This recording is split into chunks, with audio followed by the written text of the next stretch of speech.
আমরা বিচার চাই, আমরা 12ই ফেব্রুয়ারি নির্বাচন চাই।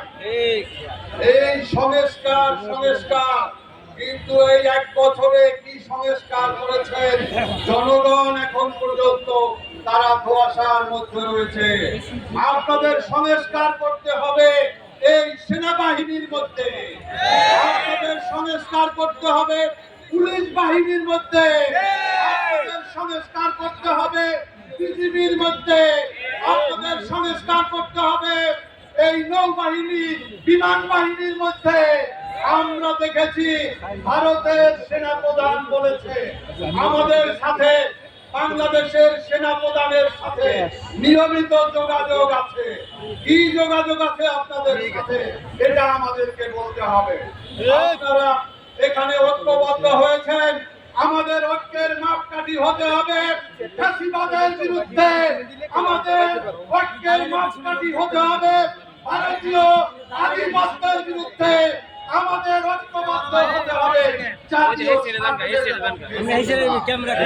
আমাদের এখানে প্রধানতম দাবি হচ্ছে জাতীয় পার্টিকে নিষিদ্ধ করা। আজকে অনেকেই সুশীলরা, আজকে সুশীলের নামে কিন্তু কিছু আওয়ামী কুত্তারা রয়েছে যারা আজকে এই টেলিভিশন গরম করার চেষ্টা করে। চেহারা আমাদের মুখস্থ, এদেরকে রাজপথে তাদেরকে মোকাবেলা করা হবে। বন্ধুরা আমার, আজকে কেন জাতীয় পার্টিকে নিষিদ্ধ আমরা চাই তা পরিষ্কার। এই আওয়ামী লীগকে যে কারণে নিষিদ্ধ চাই সেই একই কারণে আজকে আমরা জাতীয় পার্টিকে নিষিদ্ধ চাই, আমরা 14 দলকে নিষিদ্ধ চাই।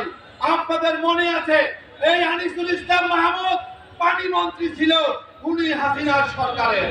আমরা দেখেছি আনিসুল ইসলাম মাহমুদ, রুহুল আমিন হাওলাদার, এই অনেক আওয়ামী লীগের জিএম কাদের, তারা দেখেছি এই আওয়ামী লীগের সমর্থিত হিসাবে তারা নির্বাচন করেছে, তারা সরকারেও ছিল, তারা বিরোধী দলেও ছিল। এই কারণে তাদেরকে নিষিদ্ধ করতে হবে। কোন আওয়ামী লীগের কোন দোষরদেরকে বাইরে রেখে বাংলাদেশে কোনো নির্বাচন হবে না, জনগণ ভোট কেন্দ্রে যাবে না। পরিষ্কার সেনাবাহিনী বিগত কয়েকদিন আগে নুরুল হক নূরের উপরে হামলা কারা করেছে এজন্য তদন্ত কমিটি হয়েছে। তদন্ত কমিটিকে বলতে চাই আপনাদের খুব বেশি কষ্ট করতে হবে না, 2টা ভিডিও দেখলেই আপনাদের তদন্ত কাজ শেষ হয়ে যাবে। এই হামলার সাথে প্রত্যক্ষভাবে সেনাবাহিনী জড়িত, সেনাবাহিনী জড়িত, পুলিশ জড়িত। আজকে সেনাপ্রধানকে নাকে খত দিয়ে তাকে অপসারণ করতে হবে এবং তাকে দায় নিয়ে